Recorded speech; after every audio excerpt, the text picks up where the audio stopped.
A good evening, good vach, shavua tov, a good week to you, my holy sisters and brothers. Great to be learning with you on a Saturday night, meaning it's already Sunday, Yom Rishon. Let's light up the darkness with a new wisdom candle. Who's in the house? Joe in the Inland Empire, Melissa in Great Neck, New York, Sharon in Lebanon, New Jersey, where it really is Sunday, even on the civil clock. Amazing. Shkoyach.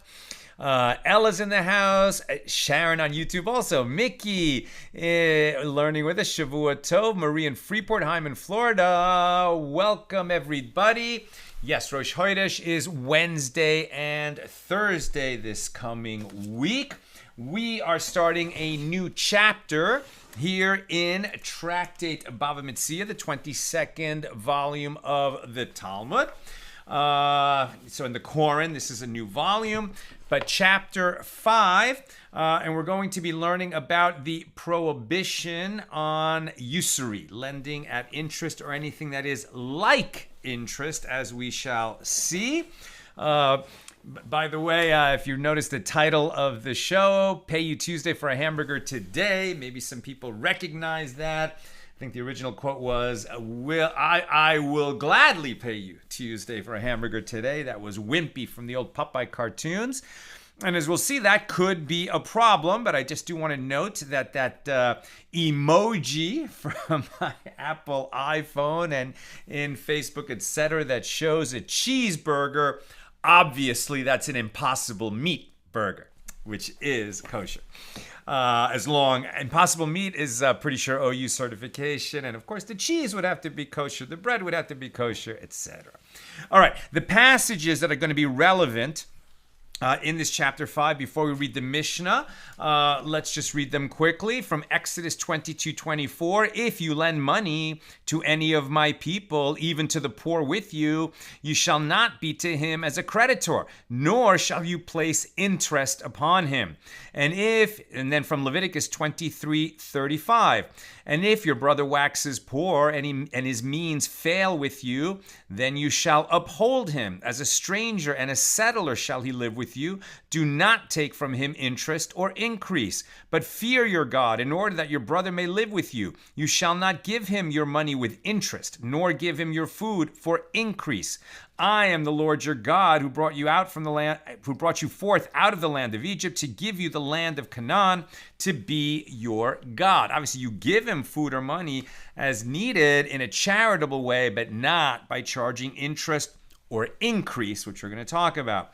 You shall not lend with interest to your brother, whether interest of money, interest of food, interest of any matter that is lent with interest. Unto a foreigner you may lend with interest, but unto your brother you shall not lend with interest, in order that the Lord your God may bless you in all that you put your hand on in the land unto which you are going to possess it. Deuteronomy 23:20. Okay, with those passages in mind, we're on page 60b, opening chapter 5. Here is Mishnah number 1. The Torah states the prohibition against taking interest. And if you're, well, I just read it to you, and the Mishnah asks from that passage, which is neshech and which is tarbit, right? So normally these are translated as interest and increase. So, neshech. Which is the case in which there is neshech with regard to one who lends another a sela, which is a coin worth 4 dinars, and he lends it to him with the agreement that 5 dinars will be repaid later. That's classic interest, right? So I'm lending you 4 dinars so that when you pay me back, you'll pay me 5 dinars. Rather expensive interest depending on the time period involved. Or one who lends another 2 sa of wheat. So this is a volume of wheat. I think you could sort of think of it as like 2 gallons of wheat. For 3 sa to be returned later, that is prohibited as it is taking interest, right? If I can say to you, I'll lend you a cup of sugar today, you pay me back a cup and a half of sugar tomorrow, prohibited, right? Prohibited. And as we've seen, even I'll lend you a cup of sugar today, you pay me back a cup of sugar tomorrow, that could be problematic in case the price of sugar changed overnight. And which is the case in which there is tarbit. It is the case of one who enters into a transaction that yields an increase in the produce beyond his investment. How so? For example, one acquired wheat from another at the price of 1 core of wheat for 1 gold dinar, worth 25 silver dinars, with the wheat to be supplied at a later date. And such was the market price of wheat at the time he acquired it. The price of 1 core of wheat then increased and stood at 30 dinars, what I just said about the cup of sugar. So at that point, the buyer said to the seller, give me all of my wheat now, as I wish to sell it and purchase wine with it. And the seller said to him, well, since it is ultimately wine that you want, not wheat, each core of your wheat is considered by me to be worth 30 dinars, and you have the right to collect its value in wine from me. And in this case, the seller did not have wine in his possession. So if wine then appreciates in value, the result will be an interest-bearing transaction, as the buyer collects from the seller wine worth more than the wheat for which he paid, right? So there's all these cases where you have to be very careful when you're structuring a loan between one Jew and another, that the loan is and remain interest-free, lest you come to violate these prohibitions. Now the Gemara asks, from the fact that in explaining the term tarbit, the Tana sets aside the topic of interest by Torah law, which is interest decided upon at the time of a loan, the classic case of interest, right? I'll lend you $10, you pay me back $12, next month. That's classic interest. And instead, the Tana of our Mishnah explicates a case of lending with interest that is prohibited by rabbinic law, right, where it's a more attenuated, you have to figure out how the increase in interest was created. What do we learn from that? One can conclude by inference that by Torah law, neshech and tarbit are one matter, and there is no halakhic distinction between them. And the Gemara asks, but aren't the verses written using the term neshech for interest, that is on a loan of money, and tarbit or marbit, which are cognates of the term ribit, right? Usually we just say ribis in the Ashkenaz world. for interest that is on a loan of food, right? So normally you're saying neshech is when you're talking about a percentage of the money is going to be paid as interest, and ribis is where there's going to be, increase or interest that is paid because you're going to be adding to the amount of food that you borrowed when you're paying it back. This is, as the verse states, you shall not give him your money with neshech, and with marbit you shall not give him your food. Leviticus 25:37. So the Gemara challenges this. And can you understand that there is neshech without tarbit and tarbit without neshech? The term neshech, from a root meaning bite, connotes loss to the borrower, while the term tarbit, literally increase, connotes profit for the lender. So the Gemara asks, what are the circumstances where there could be neshech without tarbit? Right? So one idea is, neshech refers to money, and tarbit refers to commodity or food in this case. A different idea would be, neshech is what it costs the borrower. Let me get that right. Neshech connotes loss to the borrower, that he would have to pay extra in order to repay the loan. And tarbit refers to increase, right? Profit to the lender when he lends. So it's a different understanding of these words. So then they say, well, if it just means that whenever there is a usurious transaction where interest is charged or increase is charged, okay, well, there's always going to be gain to the lender and loss to the borrower. But they're saying, well, no, maybe we can find a situation where there is gain to the lender without loss to the borrower, or vice versa. So what are the circumstances where there could be neshech without tarbit? If it is in a case where one lends to another 100 perutos, right? So it's like $1, like 100 pennies, with the agreement to be repaid 120. Okay, well, that obviously sounds like interest. And initially, 100 copper perusos are worth 1/6 of a dinar.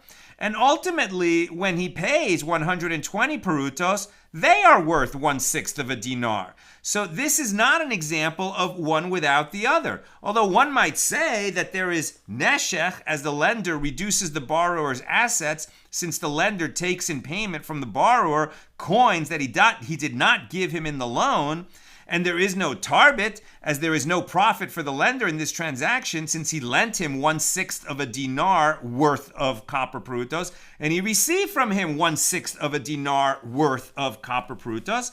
This is not a correct analysis. And the Gemara explains, ultimately, if you go according to the initial value when the loan was granted, there is neshech and there is tarbit, as the borrower agreed to pay more than he received. If you go according to the ultimate value when the loan was repaid, then there is neither neshech nor is there tarbit, as he repaid only the value that he received. Now, just to unpack that a little bit, they're looking for a case where could there be somehow tarbit without neshech or neshech without tarbit. Here in this case, there was either both neshech and tarbit or neither neshech and tarbit.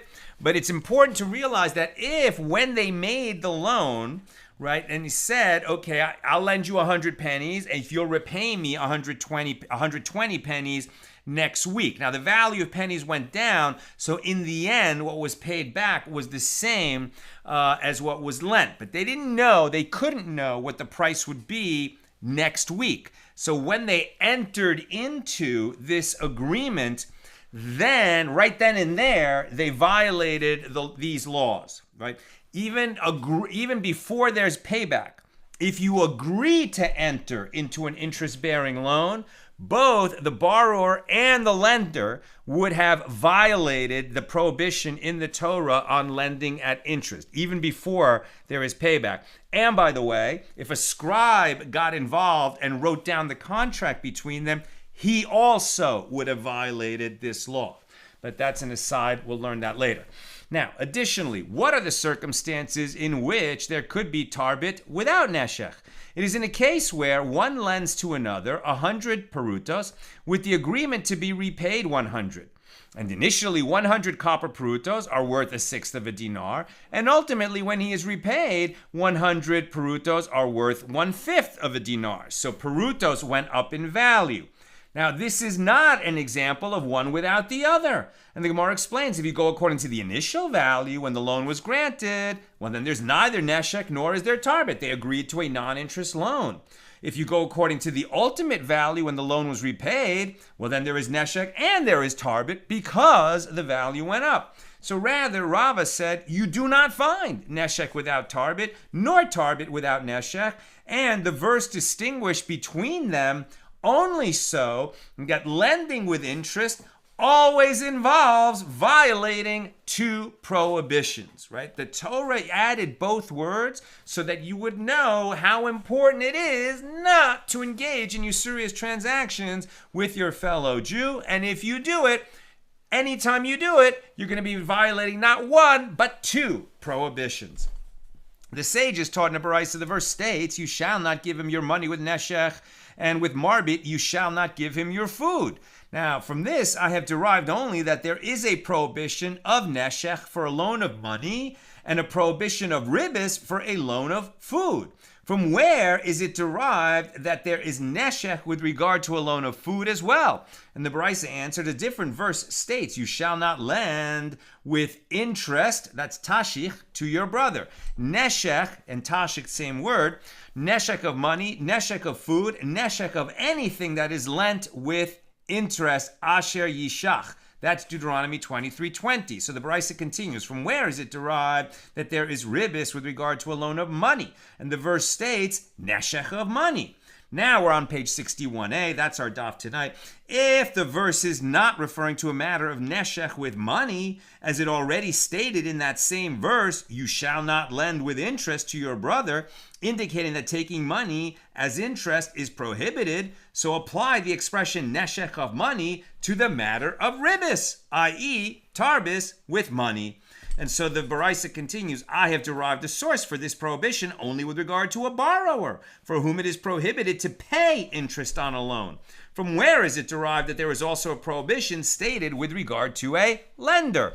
And the Baraisa answers, neshech is stated with regard to a borrower, and neshech is stated with regard to a lender. Just as concerning neshech that is stated with regard to a borrower, you did not distinguish with regard to it between a loan of money and a loan of food, or between whether the interest is forbidden as neshech or as ribis, so too concerning neshech stated with regard to a lender, do not distinguish with regard to it between a loan of money and a loan of food, or between whether the interest is forbidden as neshech or as ribis. And the Baraisa concludes, from where is it derived to include in the prohibition interest of any sort?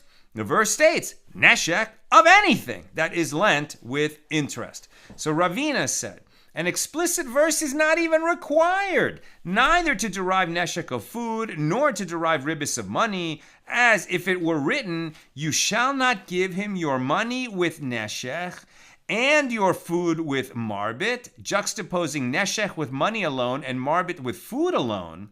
Then it would be, as you say, that there is a need for the derivation of that Baraisa you just stated. But now that the Torah is actually written, you shall not give him your money with neshech, and with marbit, you shall not give him your food, right? Reversing the syntax. There's a reason for that. What it ends up doing is placing neshech and marbit between giving your lending money and lending food, right? Interposing both neshech and marbit between money and food. Therefore, we read into the verse this interpretation, your money you shall not give him for neshech or for marbit, and for neshech and for marbit you shall not give your food. So the Gemara asks, but isn't the Tan of the Baraisa saying that neshech of food and tarbit of money are derived by means of a verbal analogy? That neshech is stated with regard to a borrower, and neshech is also stated with regard to a lender. So how can Ravina and Amora, meaning a later sage than the Tanaim of the Mishnah, state that the verbal analogy is not needed? He can't overrule his predecessors. So the Gemara answers, this is what Ravina is saying. Had the verse not stated the terms neshech and tarbit interposed between money and food, I would have said that the law that both terms apply to both money and food would be derived by means of a verbal analogy. But now, as the verse is stated in this manner, with both interest and increase lodged between you shall not lend neither food nor money, we learn out directly from the Torah that for neither interest nor increase shall you lend either money or food, meaning all commodities that you would be lending to your fellow Jew. You cannot charge neither direct interest nor allow increase to happen in the repayment thereof. Rava said, why do I need it to be that the merciful one writes a prohibition with regard to interest, a prohibition with regard to robbery, and a prohibition with regard to exploitation? Right? We've talked about robbery, and when the robber is caught, he has to make restitution. If he's going to make atonement, he's going to add the fifth. A thief has to make the double payment. Right now we're talking about robbery. Robbery is where you know who robbed you. A thief is one who snuck in and you don't know who until he gets caught. A robber is brazen and robs you, and you know who robbed you. And exploitation, we talked about if somebody charges you more than a sixth above the market value of the item. And now we're talking about the prohibition on interest. So how are these things related? Why is the Gemara now asking, why did the Torah need to prohibit all three? Isn't it just that we're learning you can't take money that doesn't belong to you, either through interest or through robbery or through exploitation? And maybe the Torah could have just said, don't take anything that doesn't belong to you. Why did it have to specifically say no interest, no robbery, no exploitation? So the Gemara explains all three prohibitions are necessary, as had the merciful one written the prohibition only with regard to interest, one could not have derived the other prohibitions from it, because it is a prohibition with a novel element that does not appear in either robbery or exploitation. The novel element is that the merciful one prohibited alone with interest, even for the borrower. With regard to the other two prohibitions, there is a prohibition against taking another's money. If you charged him extra through exploitation, or if you robbed him, obviously you have violated a commandment. But the victim of exploitation or the victim of robbery, he hasn't done anything wrong. He hasn't violated a Torah prohibition. Whereas the one who agrees to pay interest on a loan, the borrower, he also has violated the prohibition on lending at interest. And had the merciful one written the prohibition only with regard to robbery, one could not have derived the other prohibitions from it, as perhaps robbery is prohibited only due to the fact that it is an action taken against the will of the victim. But in the cases of exploitation and interest, where there is an element of consent, one would say they are not prohibited. Obviously, it's full consent when a borrower agrees to borrow an interest. The guy who's exploited may not know he's being exploited, but he agreed to enter into that transaction. Maybe he could have done better research. The one who was robbed never agreed to it at all. And had the merciful one written the prohibition only with regard to exploitation, one could not have derived the other prohibitions from it, as perhaps exploitation is prohibited only due to the fact that the victim does not know that he was the victim of exploitation and therefore cannot waive repayment. One who borrows at interest knows he was borrowed at interest. One who was robbed knows he was robbed, but one who was exploited may not ever know that he was exploited. So the Gemara suggests, although no one of these prohibitions can be derived from the other two, although no one of these prohibitions can be derived from one of the other prohibitions, perhaps one of them can be derived from the other two. Knowing that there's a law against exploitation and interest, maybe we could infer that robbery is prohibited. Or knowing that there is exploitation and robbery, that those are prohibited, maybe we could infer that lending at interest is prohibited. That's what we're going to examine now. So the Gemara asks, well, which prohibition will you derive from the other two? Let the merciful one not write the prohibition with regard to interest, and instead derive that prohibition from robbery and exploitation. But the Gemara rejects this suggestion. What is notable about these prohibitions? They are notable in that they are transgressed without the consent of the victim. Will you say the same with regard to interest, where the borrower gives his consent? Therefore, it's too different in order to be able to derive the prohibition on lending at interest from the prohibitions on robbery and exploitation. So, let the merciful one not write the prohibition with regard to exploitation, and instead derive that prohibition from robbery and interest.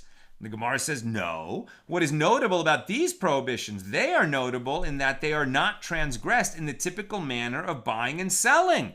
Will you say the same of exploitation? Exploitation comes up in the world of buying and selling. Robbery and lending at interest, not in the sense of direct buying and selling. So rather, let the merciful one not write the prohibition with regard to robbery, and instead derive that robbery is prohibited from the laws against interest and exploitation. As what refutation will you offer? Now, the Gemara is saying, I can beat down your refutations. If you say what is notable about interest, it is notable in that the prohibition of interest contains a novel element, right, and that the borrower agrees to it. Well, the case of exploitation will prove that a novel element is not a factor, as the prohibition against exploitation contains no novel element. If you say, what is notable about exploitation? It is notable in that in this case, the victim does not know that he was the victim of exploitation, and therefore he cannot waive repayment. Well, the case of interest will prove that the inability to waive repayment is not a factor, as the borrower is aware of the interest and able to waive repayment. So the Gemara comments, and the inference has reverted to its starting point. The aspect of this case, interest, is not like the aspect of that case, exploitation, and the aspect of exploitation is not like the aspect of interest. Their common denominator is that one robs another of money, i.e., he takes money from another that is not due to him. So I will also bring the prohibition against robbery, which shares that common denominator, and derive it from the other two prohibitions. And the sages said, indeed, the prohibition against robbery is superfluous. Once you know that you're not allowed to take money that doesn't belong to you, we don't really need a specific law prohibiting robbery. But if the prohibition against robbery can be derived from the prohibitions against interest and exploitation, why do I need the prohibition written in the Torah with regard to robbery? And the Gemara answers, the verse is not written to prohibit a standard case of robbery. Rather, it serves to prohibit the action of one who withholds the wages of a hired laborer. In that case, unlike robbery, the employer does not take money from the laborer. He merely fails to pay him his wages. Now, can you see right away what's wrong with this? There's already a Torah prohibition on withholding wages from a worker. That's directly written in the Torah. Says the Gemara, with regard to one who withholds the wages of a hired laborer, it is explicitly written, you shall not oppress a hired laborer who is poor and destitute. Deuteronomy 24:14. There is no need to derive that prohibition from the verse concerning robbery. So the Gemara answers, it is written so that withholding of wages of a hired laborer always involves violating two prohibitions, right? Not only withholding the wages, but also robbery.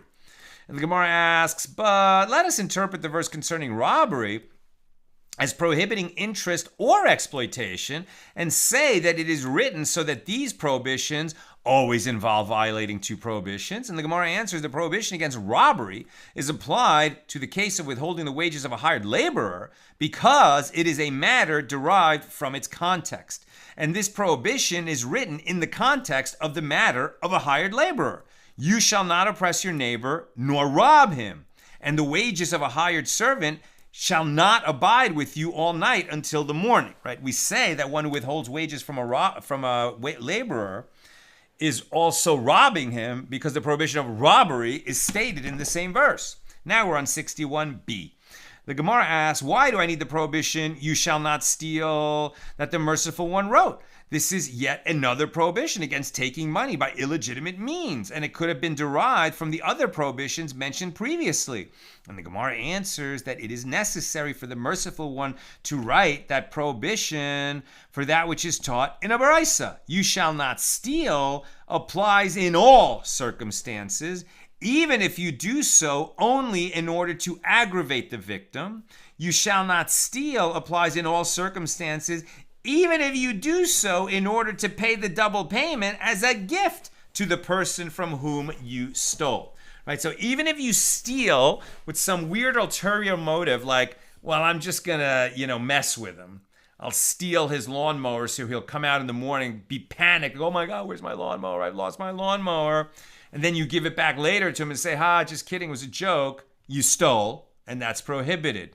Or you're aware that the penalty of a thief who steals is that when you're caught, you have to not only make restitution, but pay the double payment. And you're thinking all along, well, I'll give him a gift. He doesn't want to take gifts. He won't accept a gift. So I'll steal $100 from him and then allow myself to get caught. And then I have to give him $200. And that way he'll accept this gift of $100 from me. You can't do that. It's prohibited. You would have violated prohibition, and that sin is on you. Rav Yemar said to Rav Ashi, why do I need the prohibition that the merciful one wrote with regard to weights?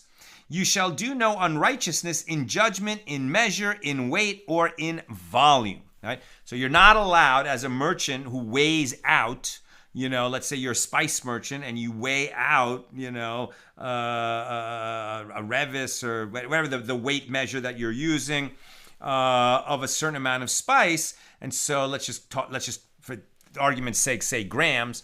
You have a weight that's 10 grams and you put it on a balance scale, 10 gram weight here, so you weigh out 10 grams worth of cinnamon. Here's your cinnamon. But in order for you to make a little extra money, you have a real 10 gram weight and you have another one that actually only weighs 9 grams, even though it says 10 grams on it. So you use your lightweight, so to speak, when you want to rip off a customer and keep that extra gram for yourself, so you'll have more profit at the end of the day. That's just obvious, full-on theft, larceny, deception.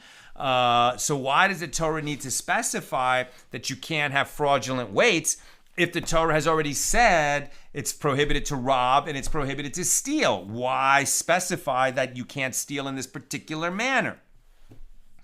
And Rav Yemar said, that is the same as full-fledged robbery. Therefore, it should not require a separate derivation. And Rav Ashi answered, it is written to establish that he violates the prohibition from the moment of the act of burying them. So it's talking about one who buries his weights. I'm sorry, I skipped a sentence. Rav Ashi said to him, it is referring to a seller who buries his weights in salt in order to lighten them, right? Another way to lighten that 10 gram weight and make it actually only be 9 grams, that they would take these weights and bury them in salt. And somehow that would eat away at the metal and there would be less metal there, so it would weigh less.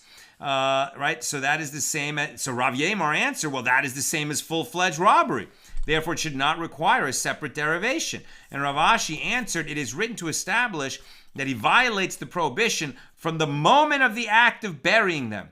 He violates the prohibition even before he actually deceives a buyer with the buried weights, right? If you make a plan to steal and you take an action, right? It's interesting. You haven't overcharged your customer yet, but as soon as you hollow out some weights so that you've got the tool that you would use to rip off your customer, you have already violated a Torah prohibition. And this is obviously one of those prohibitions that who would know about it? Only God. But God knows, right? God knows. So lest you start going down that path of theft and deception, don't even start. Don't embark on that. The sages taught, the verse states, you shall do no unrighteousness in judgment, in measure, in weight, or in volume. So that's Leviticus 19:35.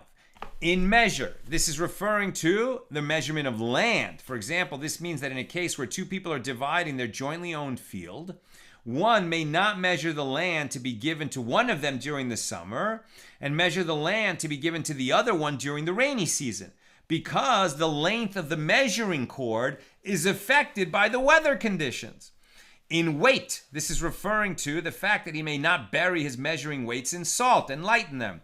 And in volume, this teaches that one may not froth the liquid that one is selling, creating the impression that there is more liquid in the vessel than there actually is. You must be meticulous in all transactions, buying, selling, lending, etc., lest you come to act unrighteously. Right? So beautiful. It's so beautiful that in every aspect of life, there's a righteous way to do it.